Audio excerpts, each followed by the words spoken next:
शाहबाद जो शहरिया प्रभावित क्षेत्र है, शाहबाद जैसे पिछड़े क्षेत्र के लिए यहाँ पर स्थापित जो उपखंड अधिकारी है रतनलाल अटल, उन्होंने निश्चित रूप से शाहबाद के इतिहास को समझाने के लिए और उसको लोगों को जागरूक करने के लिए, लोगों को शाहबाद के बारे में परिचित कराने के लिए जो डॉक्यूमेंट्री बनाई है, निश्चित ही सराहनीय कदम है। मैं आशा करता हूँ कि इस डॉक्यूमेंट्री से नए लोग न केवल शाहबाद और शाहबाद के किले के इतिहास को जानेंगे, अपितु यहाँ के इतिहास की जो गहराइयाँ हैं, इतिहास जो खूबियाँ हैं, उनसे रूबरू होकर के टूरिस्ट भी अधिक से अधिक आएंगे और शाहबाद को अधिक से अधिक एक गति मिल सकेगी, विकास हो सकेगा। श्री अटल का जो प्रयास है जैसे सराहनीय है, मैं अपनी ओर से उनको हार्दिक शुभकामनाएं देता हूँ। ये बहुत ही खुशी का विषय है कि शाहबाद क्षेत्र जो कि अपने आप में काफ़ी लोग जो बहुत ज़्यादा इस क्षेत्र के बारे में जानते हैं, उनके बारे में एक बहुत अच्छा डॉक्यूमेंटेशन तैयार अभी किया गया है। एसटीएम शाहबाद ने बहुत रुचि ली और इसकी पूरी हिस्ट्री को जब देखते हैं तो इसकी हिस्ट्री बहुत ही रोचक है, बहुत रोमांचक है। इसमें आप देखेंगे कि ख्वाजा मोइनुद्दीन चिश्ती के जो पुत्र हैं उनकी यहाँ मज़ार है, जो ये सिद्ध करती है कि ये क्षेत्र जो है करीब 13वीं शताब्दी 14वीं शताब्दी में या 15वीं से 16वीं शताब्दी के अवशेष भी यहाँ पाए जाते हैं। और शाहबाद जो है उसकी एक समय करीब 56,000 की जनसंख्या थी, जबकि कोटा की खुद की 5,000 थी। शाहबाद एक बहुत बड़ा क्षेत्र था कोई जमाने। बाद में कालांतर में ये इसका एरिया घट गया, लोग माइग्रेट कर गए। इसके अलावा आप देखेंगे कि यहाँ पर औरंगजेब की जो एक सेनापति की बनाई हुई यहाँ पर एक मजार भी है और मस्जिद भी है, जो ये सिद्ध करती है कि औरंगजेब के काल में भी ये काफ़ी प्रसिद्ध एरिया था यहाँ और बहुत सामरिक महत्व का स्थान था। यहाँ पर एक पुराना किला भी है, इनके त्यौहार वगैरह, मेले वगैरह बहुत अद्भुत मेले लगते हैं। ये क्षेत्र के लोग जो विशेष रूप से शहरिया जो लोग हैं वो वैसे भी एक तरह से ये माना जाता है कि ये एक बहुत ही एक्सक्लूसिव ट्राइब है। मतलब जिसको हम कहते हैं कि मतलब मूल जिसको ट्राइब कहते हैं वो है। अभी आज भी उनकी संस्कृति वैसी है और अच्छी बात यह है कि उनके तरफ शिक्षा क्षेत्र में और हेल्थ वाइज सब क्षेत्र में बहुत प्रगति की है, इन्होंने अपनी पहचान कायम की है। तो ऐसी स्थिति में मेरी गुजारिश ये है कि ये जो भी डॉक्यूमेंट तैयारी कर रहे हैं उसको अधिक से अधिक लोग पढ़ें, अधिक से अधिक लोग देखें। हम ये भी प्रयास कर रहे हैं कि बहुत जल्दी इसको राष्ट्रीय और अंतर्राष्ट्रीय मैप पे लाया जाए और इनको कैसे लाभ हम पहुंचा सकते हैं, कैसे क्या कर सकते हैं और कहाँ कैसे यहाँ टूरिज्म बढ़ सकता है। इस क्षेत्र में हम लोग एक पहल स्टार्ट किया, उम्मीद है कि हम इसमें सफल होंगे। शाहबाद जो कभी सज्जनपुर के नाम से जाना जाता था, प्राप्त शिलालेखों और लेखों के अनुसार और यहाँ के स्थानीय लोगों की किंवदंतियों के अनुसार ये शहर 11वीं और 12वीं शताब्दी में अपने समृद्धि के काल में रहा। ये वही शहर है जहाँ की राजधानी सज्जनपुर है। सज्जनपुर अपने अवशेषों के कारण अपनी विविधता को दर्शित करती है। सज्जनपुर के पास ही पुरैनी, जहाँ पे राजा नल और नील की कहानियों के किस्से भी है, जो बुंदेलखंड और मालवा के परमारों के मध्य स्थित एक स्वतंत्र रियासत रही है। ये वही शहर है जहाँ 1520 में राजा मुकुटमणि देव ने शाहबाद का ये किला निर्मित करवाया। धांधेल वंशीय चौहान शासक मुकुटमणि देव वैभव काल में अपने समय में जहां 56,000 की आबादी के साथ रहते थे, ये वही शहर है जहां उस समय सिर्फ कोटा की 5,000 की आबादी थी। शहर का रहस्य, चौहानों के बाद अफगान शासक रहे, अफगानों के बाद यहाँ पे मुगल शासक रहे, मुगल शासकों के बाद में यहाँ का शासक मराठा रहे, मराठाओं के बाद में कोटा के महाराओं के पास ये रहा। बड़ी इतिहास के पन्नों की कहानियों के साथ ये शहर अद्भुत शहर रहा। 1544 में जब शेरशाह सूरी स्वयं जब कालिंजर के युद्ध में किरत सिंह को युद्ध के लिए यहाँ पे से जा रहे थे बुंदेलखंड, तो यहाँ कस्बा थाना में वही राजा मुकुटमणि देव के साथ यहाँ युद्ध हुआ। यह शहर की ऐतिहासिकता को साबित करता है। ये वही शहर है जहाँ चौहानों के ही इंद्रमन ने सामूगढ़ के युद्ध में औरंगजेब की ओर से भाग लिया था। औरंगजेब के समय और शाहजहां के समय में यहीं आगरा और अजमेर के सूबेदार विठल दास गौड़ ने यहाँ शासन किया। किंवदंतियां तो यह भी कहती है कि भीम सिंह ने यहाँ 30,000 में इस शहर को खरीदा। उस समय इसकी महत्वता उससे साबित करती है। ये शहर वह शहर है जहाँ पे कुंडासर खो और कुंडा खो में वही खांडीराव पुरोहितों को दावत देके इस शहर पे यहाँ के शासक जालिम मेघराज को दावत दी। दावत के माध्यम से ही रिजदा की ओर से रिजदा के सरदार ने शाहबाद के किले पर अधिकार किया। शहर की भव्यता और ये दर्शित करती है कि 1838 तक ये कोटा के महाराओं के पास में रहा, 12 के अधीन आ गया। ये वो शहर है जिसकी रहस्यमय कहानी माया नगरी और किंवदंतियों के अनुसार कि कहते हैं कि बंगाल का जादू अगर शुरू होता है तो वहाँ शाहबाद की कुर्सी सबसे पहले लगती है। ये वही शहर है जिसको आज हम रहस्यमय तरीके से यहाँ के साथ, यहाँ का जो संबंध पौरी से रहा, बुंदेलखंड की यहाँ के भाषाओं के साथ रहा और मालवा के परमार के साथ यहाँ संबंध रहा। शाहबाद का ऐतिहासिक खूबसूरत किला, ये जो किला है 56,000 की बस्ती थी इस किले की, मतलब शाहबाद की। जो ये किला है आप नरबरगढ़ जाएंगे तो राजा नल ने बनाया है, ऐसा वहाँ बताया जाता है। उस किले की और इस किले की दोनों की समानता मिलेगी आपको। जो अपने वैभव काल में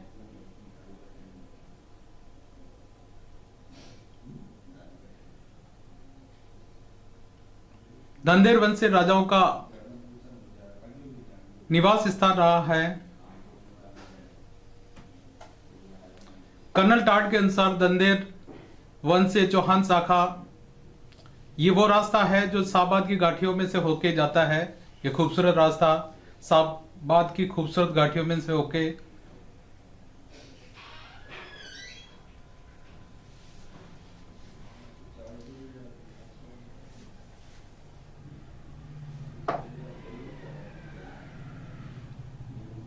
शाहबाद, जो कभी सज्जनपुर के नाम से जाना जाता था,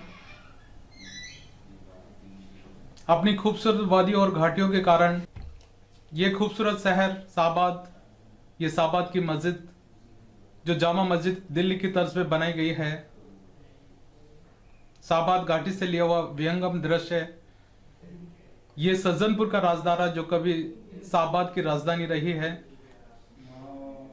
सहजनपुर जो 11वीं और 12वीं शताब्दी का खूबसूरत शहर रहा है। रास्ते के इधर उधर जो पत्थर दिख रहे हैं, ये पत्थर वहां की भव्य इमारतों को दर्शाते हैं।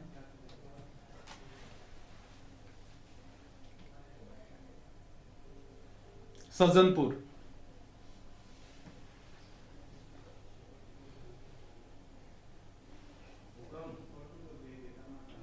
दुर्गम रास्ता के दोनों ओर पड़े पत्थर यहाँ की इमारतों को दर्शाते हैं।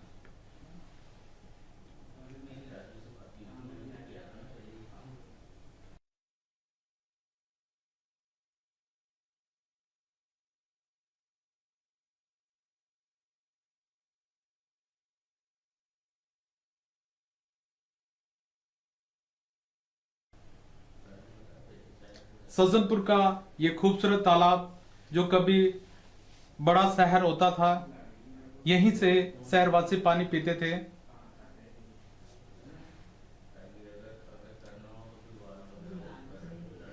यहाँ पे आज केवल अवशेष रहे हैं, ये बावड़ी का अवशेष और बावड़ी के निर्माण का काल जो कि 11वीं और 12वीं शताब्दी दर्शाता है। ये पत्थर से बनी बावड़ी,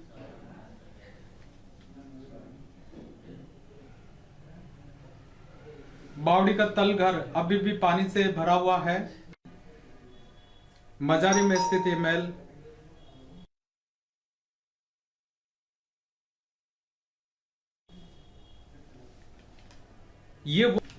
अब सज्जनपुर से अब आपको उस शहर की ओर ले जा रहे हैं जो अपने वैभव काल में यहाँ के मालवा के परमार शासक और बुंदेलखंड के चंदेल शासकों के बीच में स्वतंत्र रियासत के रूप में रहा। ये वो शहर है जहाँ राजा नल की कहानी इससे जुड़ी हुई है और कुछ किंवदंतियां भी यहाँ व्याप्त है जो स्थानीय लोग यहाँ बताते हैं। ये पाषाण जो 20 फीट लंबे हैं मालवा की खानों से लाए गए हैं। ये शिलालेख बताता है कि कितना पुराना शहर रहा है। ये तालाब के अंदर 20 फीट गहरी बावड़ी, पिल्लर पे बनी ये छतरी, पत्थर जो मालवा या अन्य आसपास की खानों से लाया गया था, जो एक रहस्य है। 20 फीट ऊंचा ये पत्थर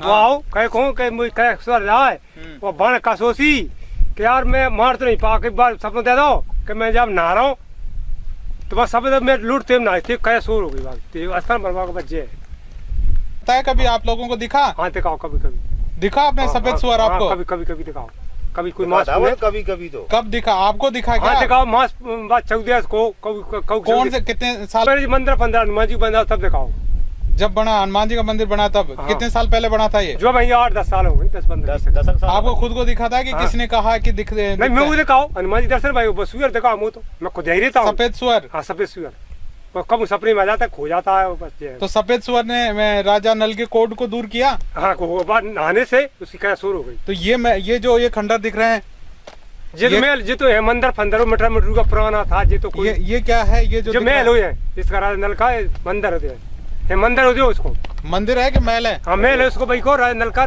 मंदिर ही मानते हैं मंदिर ही मानते हैं इसको? हाँ मंदिर ही मानते और ये जो ये 4 छतरी ये रानी पाई झूलती है रानी झूलती तो है। ये तालाब के बीच में पहली बार देखा है कि तालाब के बीच में झूला बना हुआ है? हाँ जी बना जी तो तालाब के बीच में तो बनाते नहीं ना, कोई से भी राजा नहीं बनाते तालाब के बीच में। मंदिर है तो भाई स्थान मंदिर है तो मंदिर तालाब के बीच में कैसे? ना तो उस समय बोर्ड थी कैसे तालाब के वो क्या नार मार पहले नार के बीच में ऐसा कोई जानवर नहीं काले तो जाने जा मैं कहूं के आते कहूं के नहीं आते वो तो नशे नहीं थी जाऊं रे नौकर शुरू से ही है। हाँ शुरू से ही है। शुरू से ही है। क्या चीज? तालाब तो ये तालाब शुरू से है? हाँ हम तो ऐसे अच्छा जो जंगली जानवरों की सुरक्षा के पॉइंट ऑफ व्यू से यहाँ तालाब के अंदर बना है। और का जंगल ये क्या है? ये कोई चौदह बांधा ये कोई नहीं स्थान को ये तो रानी ये झूला झूलते थे? हाँ जो रानी झूला तो तभी झूलते हैं जब कोई या तो महल होता है या रहने का आवास होता है। तो ये राजा का महल होगा फिर? महल होगा ऐसे मंदिर भी होगा इसके मटर को छतरी मंदिर में तो कोई झूला झूलता नहीं है। नहीं वो तो मटार का माल कहाँ गाओ मसड़ी गाओ ऐसे फतरा मतरा शेड़ी में गाओ मजा 35 कोस दूर पुरेनी से नल का किला नरवर राजा नल और दमयंती की कहानी। ये भव्य किला 9 नागवंशी राजाओं के अधीन विभु स्कंद व्याघ्र बृहस्पति हर्षवर्धन कन्नौज के राजा नल की कहानी। नल ब्रजदमन लक्ष्मण दुल्ला राय मालवा के परमार मलयवर्मन प्रतिहारों का शासन 10वीं शताब्दी कछवा चौहान दिल्ली के सुल्तान मुगल सिंधिया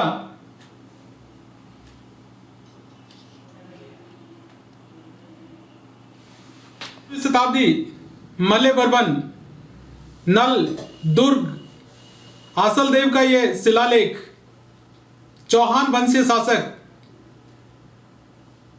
कछवाओं का शासन शाकंभरी चौहान की एक शाखा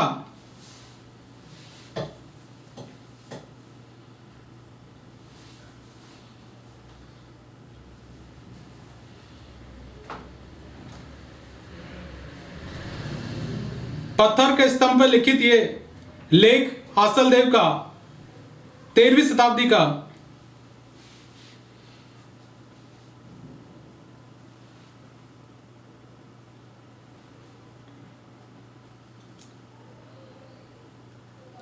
ग्वालियर और लंदन में भी ऐसे शिलालेख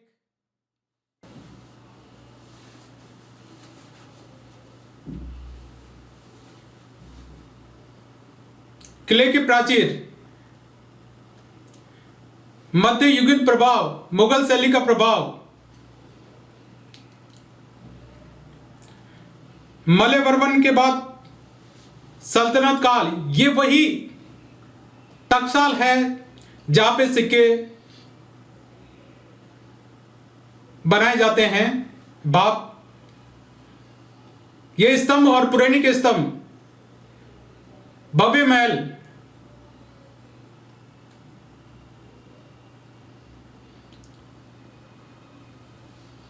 मुगल स्थापत्य कला की शैली नागवंशी राजा नागवंशी ये स्कंद है नागवंशी ये स्कंद राजा स्कंद स्कंद गुप्त तो वो स्कंद गुप्त तो नया तो अटैक करके खत्म किया था। ये नागों में भी 9 नाग राजा थे ना, नो राजा तो नव नाग में स्कंद था ये। नो ये ब्रश है नागराज, ये देखिए ये लिखा है ना ब्रश, और पीछे सब पे लगभग लगभग बोली है, सब पे बुल मार के, ये भव नागराज का। इधर सब में ब्राह्मी लीजेंड है, सब में लिसन ब्राह्मी। हाँ लीजेंड ब्राह्मी, ये सब ब्राह्मी देखिए, ये ब्राह्मी है पूरी, ये पूरी ब्राह्मी। ये आपका वो है आसल्य देव के, ये कॉइन है आसल देव का, आसल देव का। इससे पहले नहीं ये आसल देव के बाद के कॉइनेज है, ये देखिए। डायनेस्टी का कछवा, डायनेस्टी तो कछवा है, लटर कछवा है, औरंगजेब। डायनेस्टी का कछवा, डायनेस्टी तो कछवा है, लटर कछवा है, औरंगजेब। 4 और 4 44 फर्शियन में लिखा ना 44, पर्शियन मतलब इसका मतलब होता है कि 44 जुलूस, मतलब उसके राज्यारोहण के, औरंगजेब के राज्यारोहण के 44वें साल में ये डाला, ये 44 जुलूस। और ये लिखा है जर्व नरवर, ये नरवर देखिए इसमें लिखा है ना, ये देखिए इसमें कितना साफ लिखा है नरवर, जर्व नरवर, ये टू मच क्लियर है, इतना साफ। और आप सिक्का देखेंगे इतना चमकदार, हाथ में लेकर बिल्कुल आपको ऐसा मन होगा इसको जेब में रखा जाए, इतना शानदार कॉइन है ये सारे।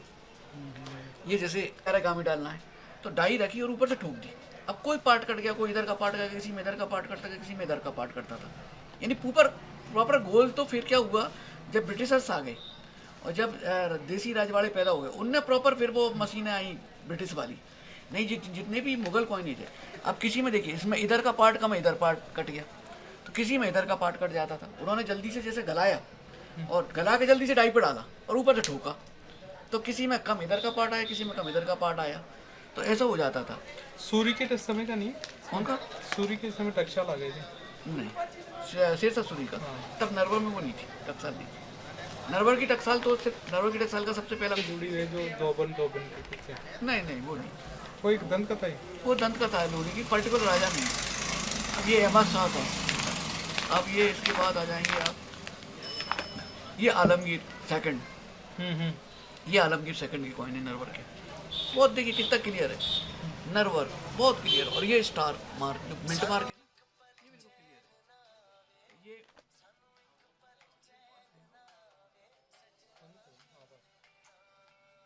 ये अजुद्दीन आलमगीर सेकंड है, और ये पूरे नरवर टकसाल के मिंट मार्क और ये सब। अब इनका इनमें विशेषता ये,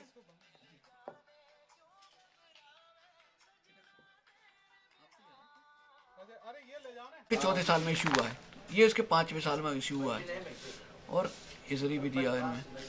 अच्छा एक सिक्के में आप, इसमें एक जो 1719 से 1748 तक उसका कार्यकाल रहा है। हाँ मैं 1748, हाँ मैं समझ, आप वो उनका कह रहे हैं गज सिंह जी का टाइम, खंडेराव जी का टाइम। नहीं ये है ना वो था, मतलब ये महमूद शाह है, हाँ जो उसी की टकसाल वो वहाँ पे दिखा रहे हैं वहाँ पे। अच्छा अहमद शाह, अहमद शाह। और निश्चित रूप से बीच में होंगे जरूर, क्योंकि ये औरंगजेब से लेके, और दूसरी बात ये थी कि उस टाइम तो बहुत यहाँ पे जो खंडेराव जी का मेन टाइम तो वही वाला था, कौन सा वाला जो 1720 से लेके और वो तक, तो कॉइन्स तो छपे होंगे। ये जब मराठा का, ये दौलत राव सिंधिया नरवर टकसाल, इसमें जब मराठा से आए तो मराठा ने ये मिंट मार्क बदल दिया था यहाँ का, ये 3 पत्ती कर दिया था मिंट मार्क। ये सिल्वर कॉइन्स है, सारे सिल्वर कॉइन्स। इनका वजन जैसे इनने थोड़ा वजन कम कर दिया था, 10.25 कर दिया था, जबकि वो मुगल कॉइन है वो 11 ग्राम्स के सारे। और कॉपर कॉइन्स नहीं, कॉपर तो कॉपर भी है, पर ये सिल्वर वाला पूरा, ये सब सिल्वर है, ये पूरे सिल्वर। कॉपर कॉइन इनके मराठास के मेरे पास नरवर टकसाल के बहुत है, ये सब वही मराठास पूरे, ये मराठा कॉइन दौलत राव, इनके सब आते, इनके मेरे पास 58 भी है, 54 भी है, इनके सब। लास्ट कॉइन्स आपके लास्ट कौन ये है, जैसे इनका, और लास्ट बताऊं, ये जैसे इनका ये ½ रुपये है, ये वाला मराठास का नरवर, पर्टिकुलर नरवर टकसाल का है, ये क्वार्टर कॉइन है 54, ये वाली, ये सब ये है सबसे लास्ट कॉइन, जिनको जीराव सिंधिया, ये वाला जे जो लिखा है ना, ये मराठा, ये लास्ट कॉइन है। जयजीराव सिंधिया ये था 1846, ये उसका कॉइन है। ये सारे मराठास के लास्ट कॉइन सिंधिया का। नरवर का, ये बात। और अगर वो थोड़ा सा नरवर किला राजा नल का बसाया हुआ है। राजा नल भारत के मुख्य जो साहित्यिक और उसमें राजा नल और दमयंती का उल्लेख आता है। नरवर से लेकर शाहबाद तक और आगे तक भी इनके विभिन्न कथाओं में उल्लेख मिलता है, विभिन्न निर्माण कार्यों का उल्लेख राजा नल का यहाँ पर मिलता है। यहाँ के जितने भी शिलालेख हैं, चाहे चौहान वंशी शिलालेख हों, कछवाए वंशी हों या और भी शिलालेख हों, उन सब के विवरण में इसको इति नल दुर्गे, इति नलपुरे, यानी नल दुर्ग या नलपुर का नाम दिया है। और विशेषकर 11वीं 12वीं 13वीं शताब्दी के आशल्य देव, गणपति देव, गोपाल देव के जितने शिलालेख हैं, लगभग 76 शिलालेखों का कलेक्शन मेरे पास है, उनमें सब में इसको इति नल दुर्गे लिखा है। और ये शिलालेख कुछ किले पर लगे हैं, कुछ नीचे हैं, कुछ ग्वालियर हैं, ब्रिटेन में भी हैं। तो इन सब में इसको इति नल दुर्गे या नलपुर लिखा है। तो निश्चित रूप से ये किला राजा नल का बनाया है और ये सभी शासकों ने उल्लेख किया है। 8 कुएं 9 बावड़ी, 1600 पनियारी, किंवदंतियां ईंट तैरती है इन कुओं में, इन बावड़ियों में। ये वही किला है जो कई किंवदंतियों के साथ जुड़ा हुआ है। राजा नल के खजाने का किंवदंतियों के साथ ये मंदिर, ये नागवंशी राजाओं का चिन्ह है।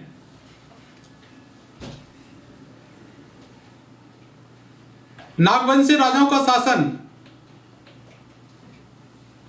अब हम आपको नागवंशी राजाओं का जहां रामगढ़ में शासन रहा वहां हम आपको ले चलते हैं। ये रास्ता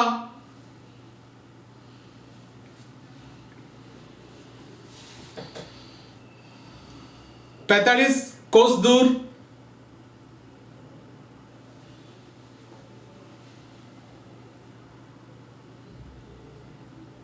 यह शिलालेख 10वीं शताब्दी में मल्ल वर्मा नागवंशी राजा, 10वीं शताब्दी का यह मंदिर नागर शैली में निर्मित यह मंदिर मालवा के मल्ल वर्मा जो कि नागवंशी राजा रहा। नागवंशियों का शासन गुप्त साम्राज्य से पहले और उसके बाद में नव नागवंशीय राजाओं में से एक मल्ल वर्मा, जिसका मालवा में शासन रहा, उसी ने यह मंदिर निर्मित किया गया है।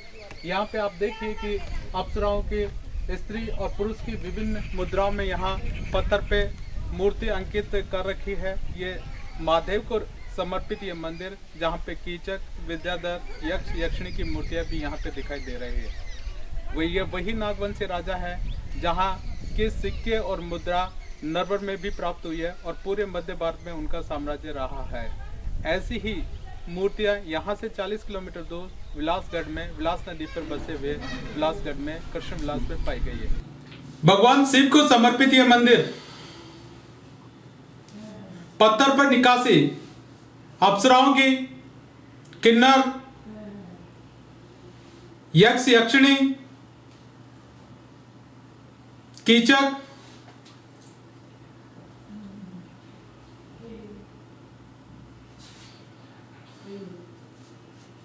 विद्याधर,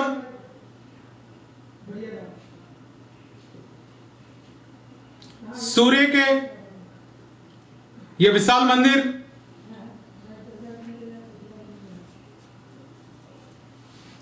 नागर शैली,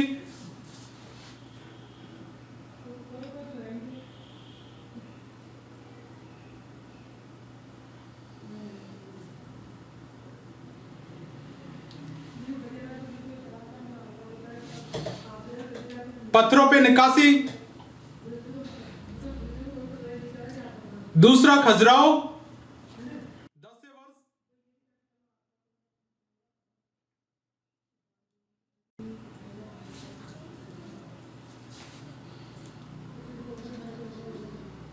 10वीं शताब्दी में निर्मित मालवा शासकों का प्रभाव,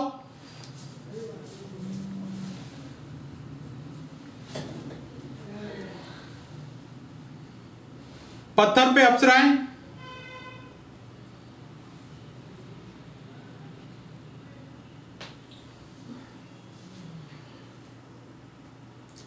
मालवा में 10वीं शताब्दी के अंत में बौद्ध शासक 11वीं शताब्दी का प्रारंभ मेड़ वंशीय त्रिशवर्मा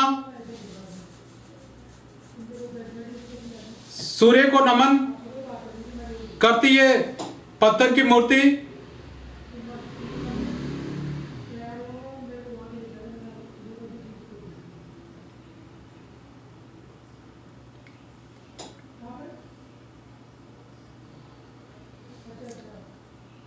पिरामिड नुमा ये मंदिर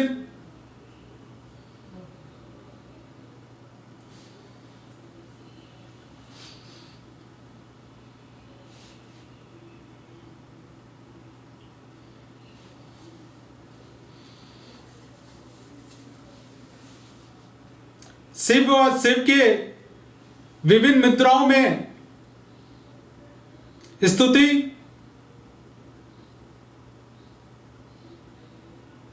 अन्य दो मंदिर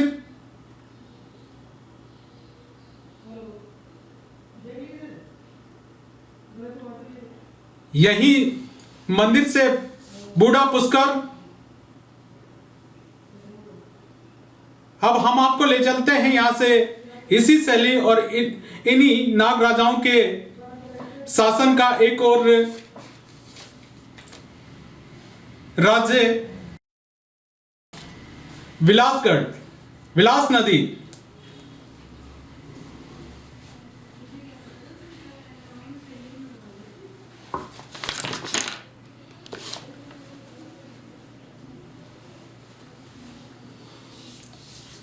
यह मंदिर कृष्ण विलास कलापीठ का मंदिर नागवंशी राजाओं का प्रभाव, नवग्रह,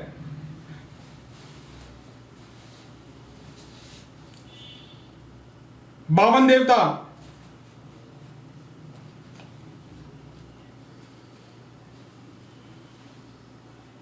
शिव,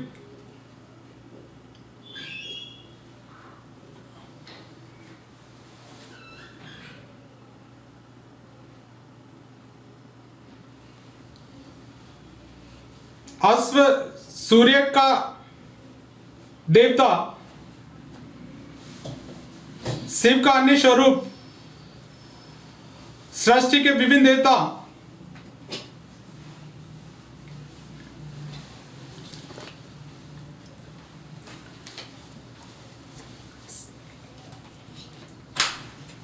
शिवालय, भव्य शिवालय, भव्य इमारतों पर निर्मित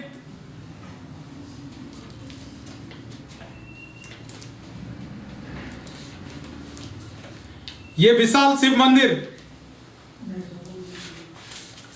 पत्थरों पे नक्काशी,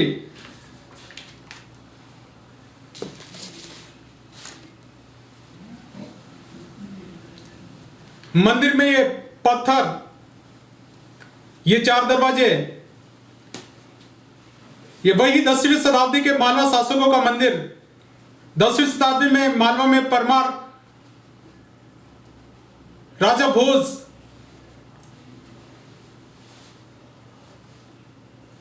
पत्थरों की नक्काशी, सूर्य देवता,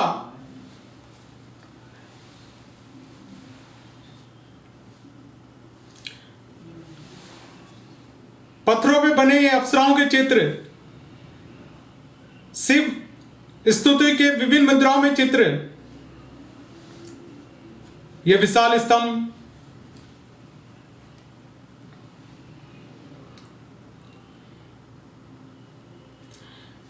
विलासगढ़ की भव्यता,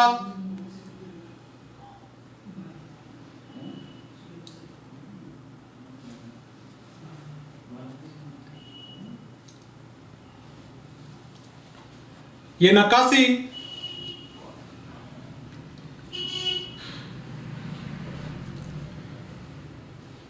ये पीठनुमा भवन, चारों तरफ अन्य 4 मंदिर,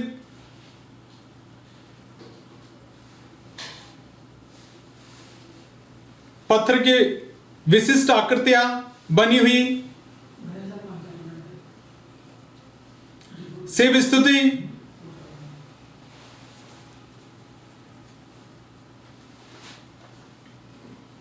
अप्सराओं, यक्ष यक्षिणी के चित्र, स्त्री और पुरुष के विभिन्न मुद्राओं के चित्र,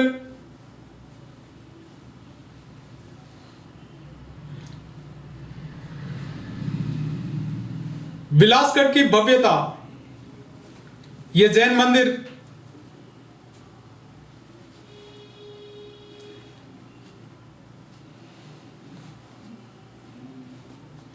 चौबीस तीर्थंकरों के मंदिर का यह आधार स्तंभ अभी भी सुरक्षित, तीर्थंकरों के आलय जहां पे मूर्ति विराजमान रही, ये रास्ता शिवालय, भव्य शिवालय,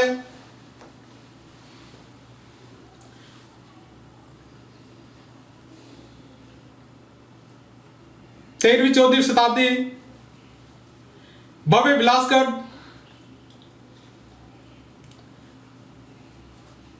कृष्ण विलास कलापीठ का ये महल,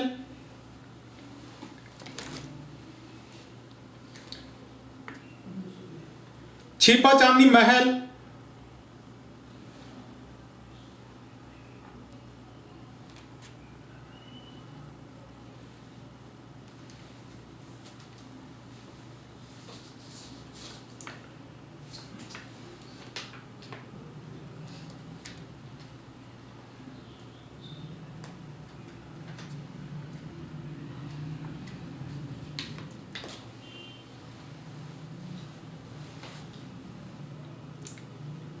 नौ ग्रह का मंदिर, अवशेष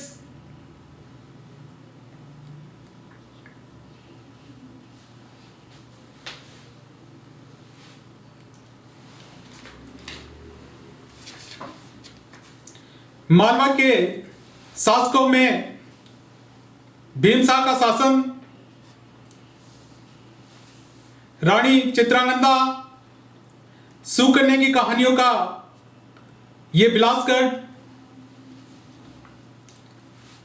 शिल्पकार अमन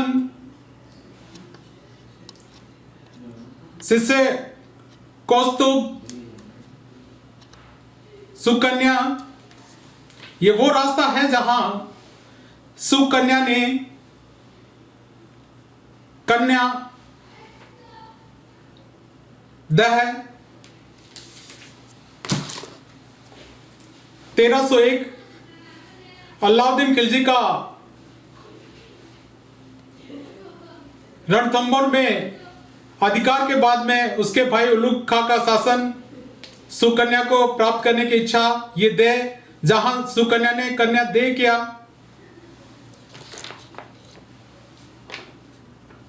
ये वो रास्ता जो कृष्ण विलास कलापीठ का भव्यता को दर्शाता है। स्वामी कृष्णानंद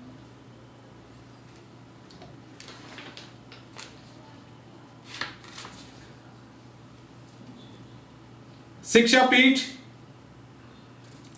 नारी शिक्षा पीठ, प्राचार्य दिव्यसेन, धर्मेंद्र, कंदर्प, यही कृष्ण विलास कलापीठ में अपने शिष्यों को शिक्षा, शाहबाद से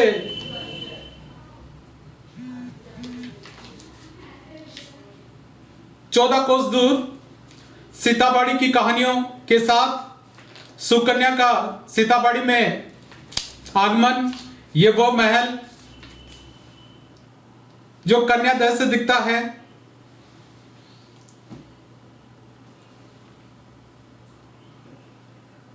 वो खूबसूरत रास्ता है जहां से होके किले की ओर जाते हैं। शाहबाद का किला जो रहस्यमय है।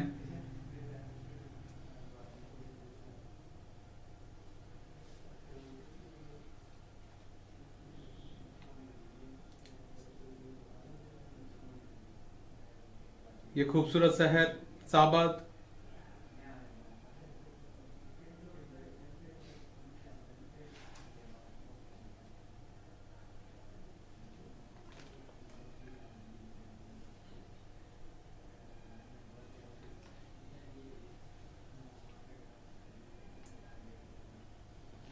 शाहबाद का किला जो राजा मुकुटमणि देव ने 1520 में बनाया।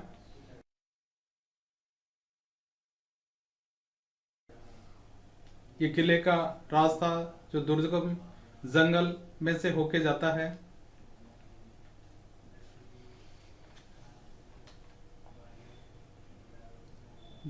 दुर्गम जंगल में से होता हुआ ये रास्ता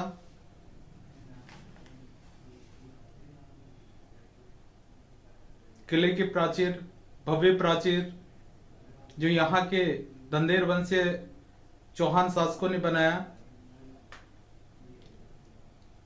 शाकंभरी चौहानों की एक शाखा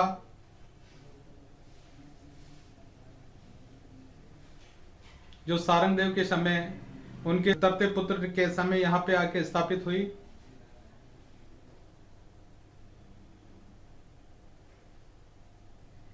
ये भव्य किला, किले में अंकित यहाँ का इतिहास जो 8वीं और 9वीं शताब्दी के मध्य हम्मीर वंश से चौहान शासकों से शुरू होता हुआ और धंधेरी वंश से चौहानों की शाखाओं के रूप में दर्शाता है।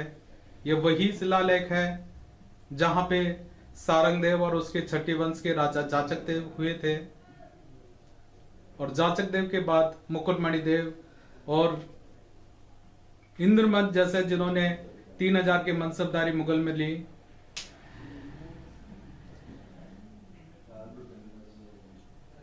यह भव्य किला सामूगढ़ के उत्तराधिकारी युद्ध में भी इंद्रमन ने भाग लिया। इंद्रमन के दादा जाचक देव जो कि ददेर वंश से चौहानों में सबसे शक्तिशाली के राजा रहे, उन्होंने शाहबाद से 35 किलोमीटर दूर पौरी में पौरी का किला बनवाया। ये वही रास्ता है जो पौरी की ओर जाता है।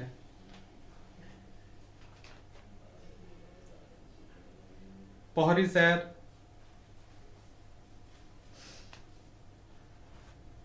और उसका भव्य किला जो चौहानों के समय में बनाया गया।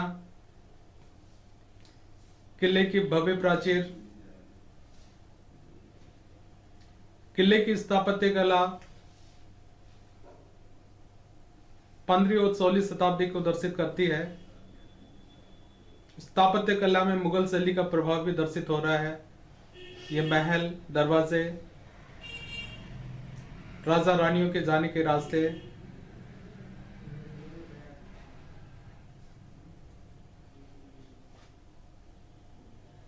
भव्य इमारतें जो खंडर में तब्दील हो गई।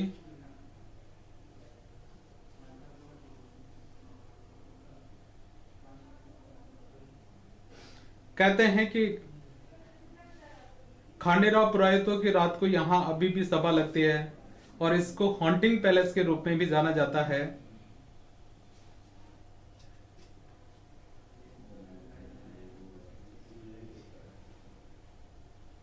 भव्य महल में ऊपर जाने का रास्ता,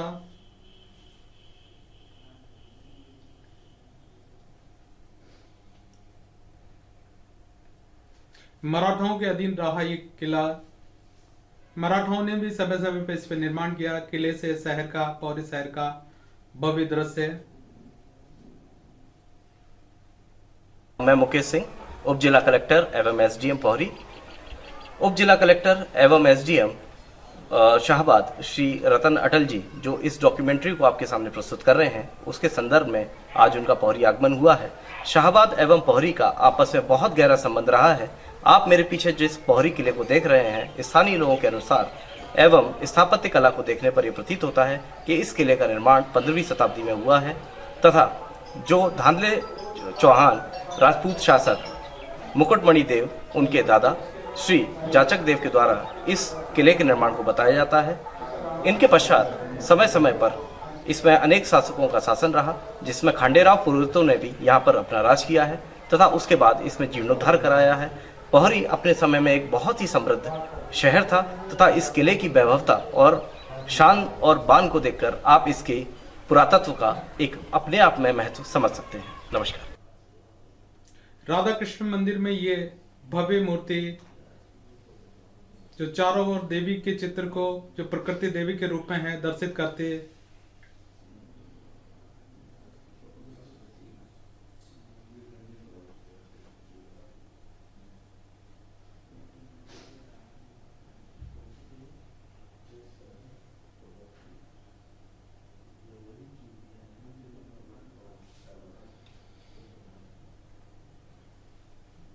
ये वही बीजक है जो चौहान वंश से दधे राजाओं और पोहरी के संबंध और शाहबाद के बीच में संबंध को दर्शाता है।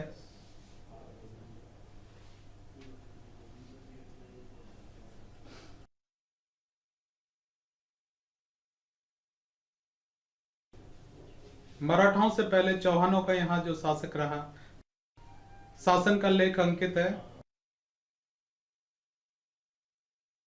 जो ये शिलालेख है इनमें भी चौहान जी का मतलब वो दिया है, और वो क्या है हमारी समझ में तो आता नहीं है, पर जो पुराने लोगों ने बताया वो ये बताते हैं कि ये शाहबाद के चौहान और इनका कुछ आपस में संबंध है। बाला किला, खूबसूरत किला।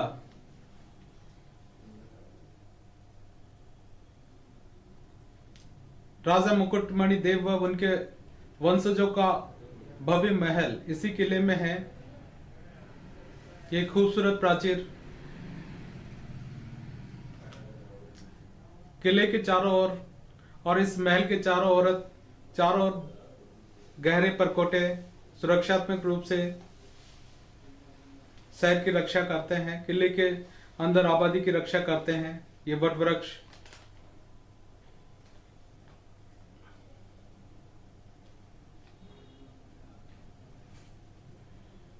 बाला किले का ये भव्य गेट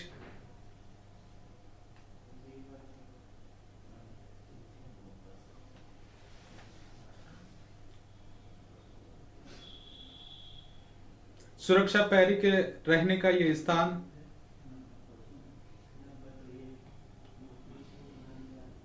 ये वही महल है। किंवदंतियों के अनुसार इसी महल में नवल बावड़ी का रास्ता आता है। सूर्य मंदिर, सूर्य की ओर देखते हुए भगवान का मंदिर, जो इसे बहुत पुराना साबित करता है। शाहबाद का संबंध सूफी संप्रदाय के ख्वाजा मौदूद चिश्ती व उनके छोटे बेटे से रहा है। कहते हैं कि 1236 में ख्वाजा साहब की मृत्यु के बाद भी यह सूफी संप्रदाय का केंद्र रहा। ख्वाजा साहब के बड़े बेटे फखरुद्दीन ख्वाजा की मजार सरवाड़ में है तथा इनके छोटे बेटे की मजार शाहबाद किले के नीचे शाहबाद शहर में स्थित है, जो कि 12वीं व 13वीं शताब्दी के शाहबाद के वैभव को दर्शाता है।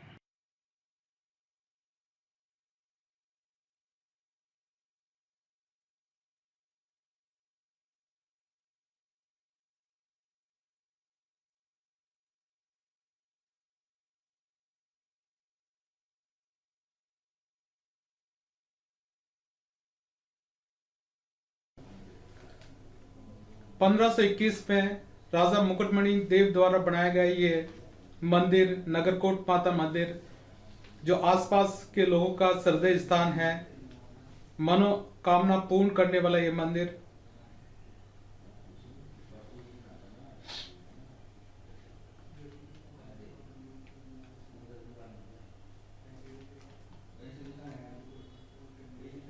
भव्य जैन मंदिर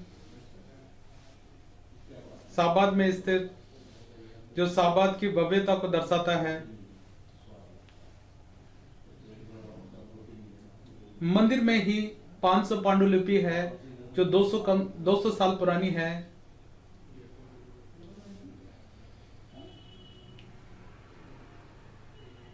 मंदिर की वैभवता इसमें स्थित स्फटिक पत्थर में तीर्थंकर की मूर्ति है, तपस्वी जी की बगीची, उस पे लिखा है स्क्रिप्ट, वहां के पुरातनता को, वहां के तत्समय के वैभवता को दर्शाता है।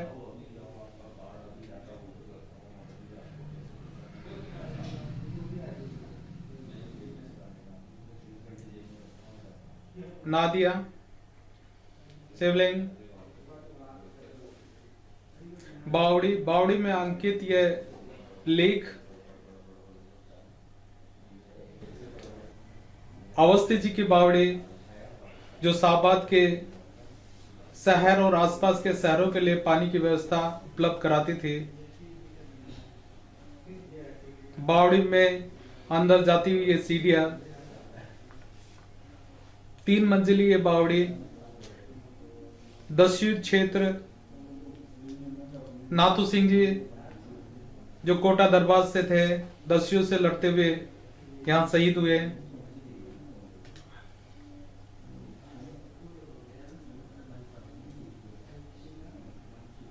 उन्नीस 1932 माधो सिंह मोहन सिंह का ये एरिया, रामद्वारा,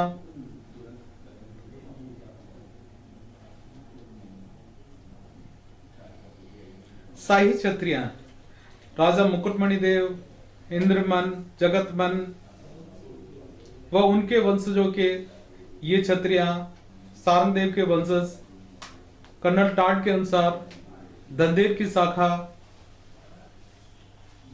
जो शाकंभरी के चौहानों की एक शाखा है जो यहां आकर यहां बसे, उनकी छतरियां वैभवता को दर्शाती है। छतरियों में बने हुए ये कंगूरे, ये नक्काशी, मेहराब, जो महल बाला किला है उसी के पास में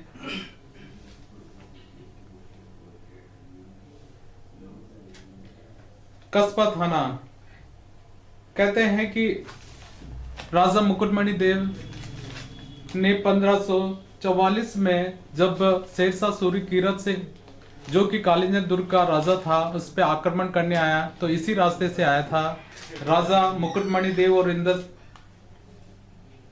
मन के बीच यहीं पे युद्ध हुआ जो सुलह में तब्दील हुआ। कस्बा थाना का ये किला, ये महल,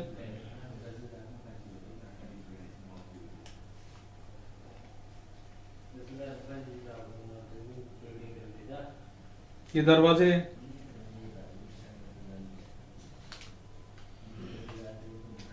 बाला किला के अंदर जो बावड़ी है उसमें से आता है। उस बावड़ी के बारे में कहा जाता है कि उसमें नीचे एक जाल बिछा हुआ है और उस जाल के अंदर गेट है। गेट में ही खजाना और गोला बारूद जो आवश्यक चीजें थी वो रखी जाती थी। बहुत से रहस्य को अपने में छिपाए हुए ये नवल बावड़ी में अंदर जाने का रास्ते से पहले 2 बारूद खाने वाले कमरे, ये वही बारूद है जो रणथंभौर के किले में है, उसी तरह का बारूद यहाँ पे है। बावड़ी जो कि 300 फीट गहरी खाई के नीचे की ओर है।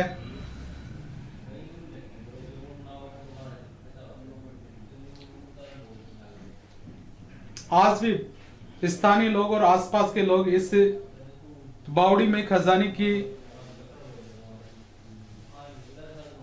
चाहत में यहां आते हैं और बावड़ी को या बावड़ी के आसपास की जगह को खोद के खजाने ढूंढने का प्रयास करते हैं। किंवदंतियां हैं कि यहाँ पे मुकुटमणि देव व यहाँ मराठा व कोटा के शासकों का खजाना यहाँ इसी बावड़ी के माध्यम से होते हुए गेट में से बाला किला की ओर जाता है, जहां कहीं महलों में वो खजाना आज भी रहस्यमय तरीके से दफन है, जिसका बीजक भी कहते हैं कि ऊना और शिवपुरी में कहीं उनके वारिसान के पास है। ये सामने वही दीवार है जहां 20 फीट गहरे पानी में से होके 3 से 5 फीट ऊंचे दरवाजे में से रास्ता होकर महलों की ओर जाता है।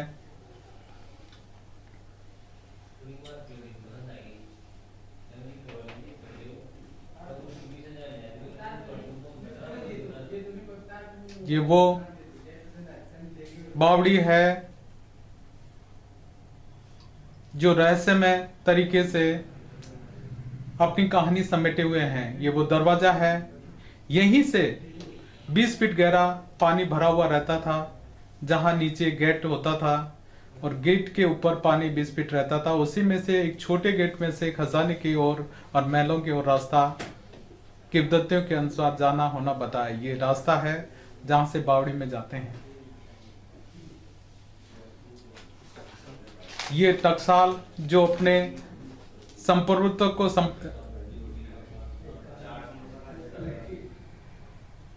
को साबित करती है।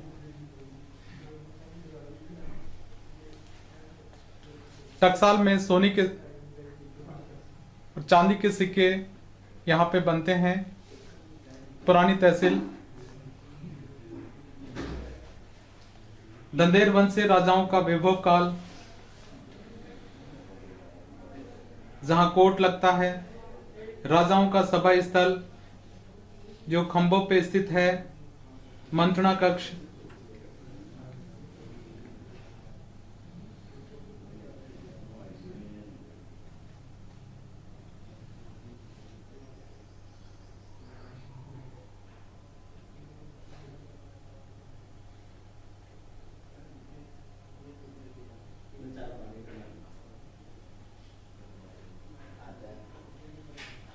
महल की ये दरवाजे, इन पे की गई बारीक कारीगरी, ये यहाँ के स्थानीय पत्थरों से बना हुआ महल, बादल महल,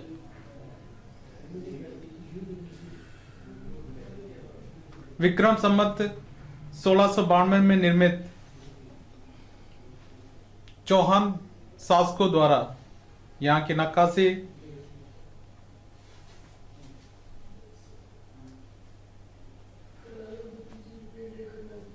ये विशाल दरवाजा,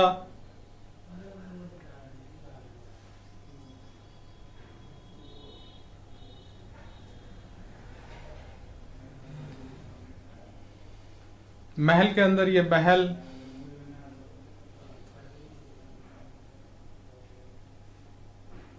नवल तोप जो एक बार ही चलाई गई है, अष्ट धातु से निर्मित ये तोप 3 किलोमीटर दूर इसका गोला गिरा ऐतिहासिक तोप। जयबान तोप के बाद में बड़ी तोपों में से एक तोप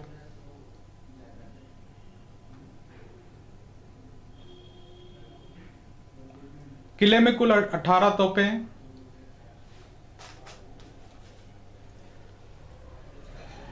जामा मस्जिद, दिल्ली की तर्ज पे बनाई गई जामा मस्जिद,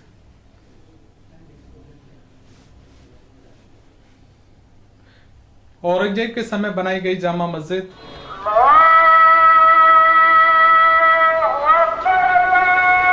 पर्शियन भाषा में लिखा हुआ ये शब्द जो ये कहता है कि ये मस्जिद औरंगजेब ने बनाई गई है, लेकिन उनके सेनापति शेर अफगान मकबूल खान ने ये मस्जिद बनाई। आज भी इस मस्जिद में 5000 लोग एक साथ नमाज अदा कर सकते हैं। ये कंगूरे,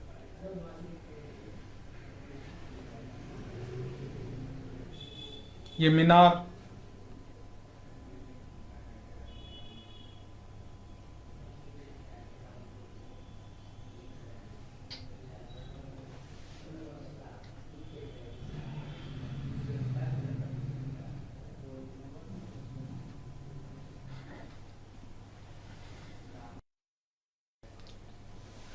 किले का भव्य गेट जो मेघराज सिंह खांडेकर पुरोहित नरवर के सेनापति और मराठों के अधीन, ये वही गेट है जहां रिश्ता के जागीरदार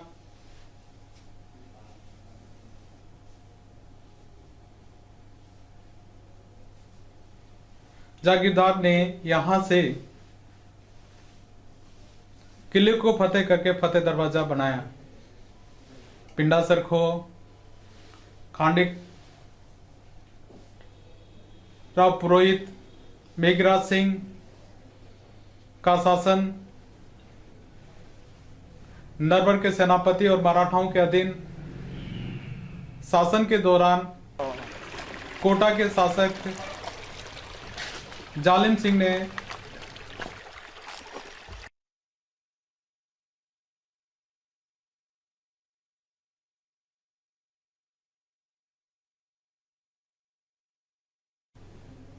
खांडेकर पुरोहितों को दावत दी। यही पिंडासर खो है कुंडा खो के पास। ये दुर्गम दृश्य है। दावत ऐसे स्थान पे थी कि जहां किले पे एक साथ नहीं जा सकता था। पिंडासर खो, ये पानी का स्रोत,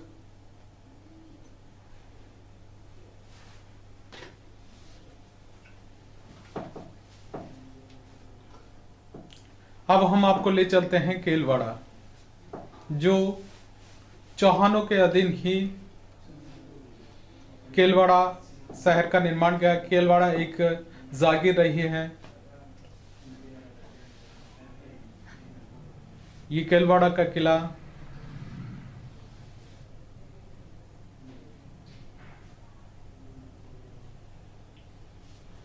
जो दंदेर वंशीय चौहान शासकों के अधीन ही रहा। ये भव्य किला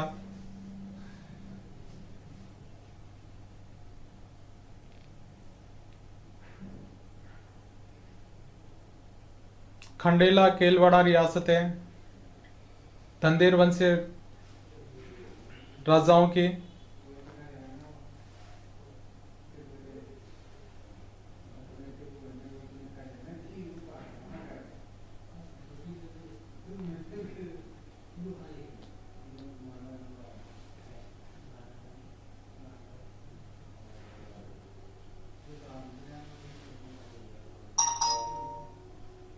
राजपुर के पास में ददेर, सिरद के पास में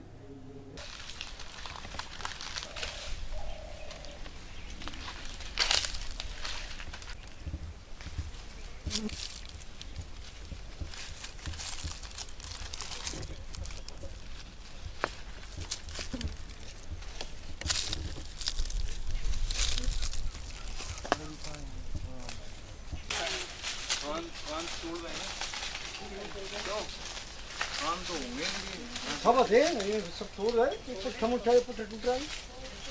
सीमेंट लगा रखा था।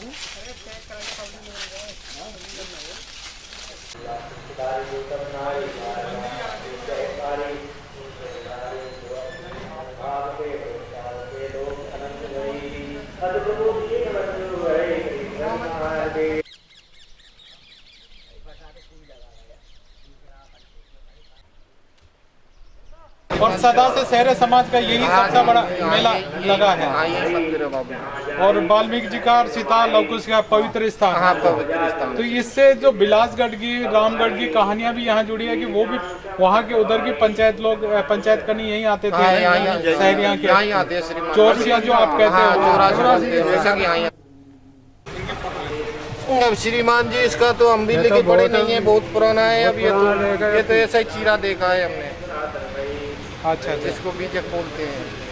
ये बीजक है, बहुत पुराना है। बहुत पुराना है, पढ़ने में नहीं आता है।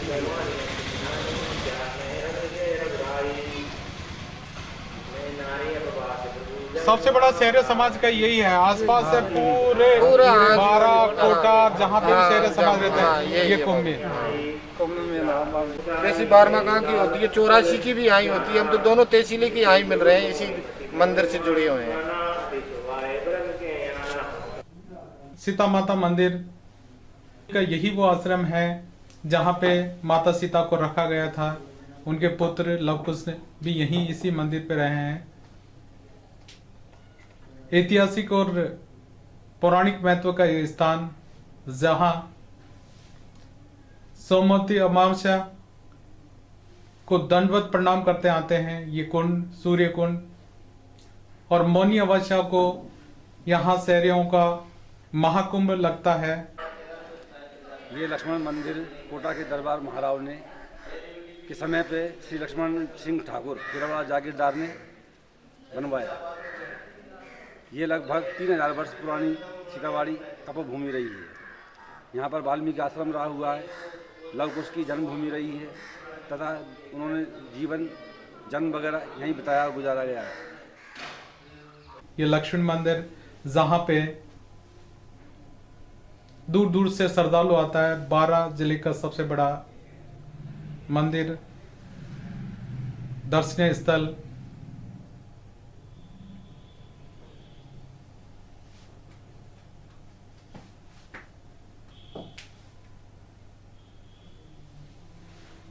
पाँच 500 बीघा में बसा हुआ ये मंदिर, सीता बाड़ी, ये तालाब, ये कुंड, सैरों का महाकुंभ, केलवाड़ा का गुरुद्वारा, 12 और शिवपुरी के बीच में सबसे बड़ा गुरुद्वारा, भव्य गुरुद्वारा, जहां सिख समाज की बहुत बड़ी मान्यता है। 12 और आसपास के, केलवाड़ा के आसपास के सभी लोग, कस्बा थाना, केलवाड़ा, शिवपुरी, यहां तक के भी लोग यहां पर आते हैं।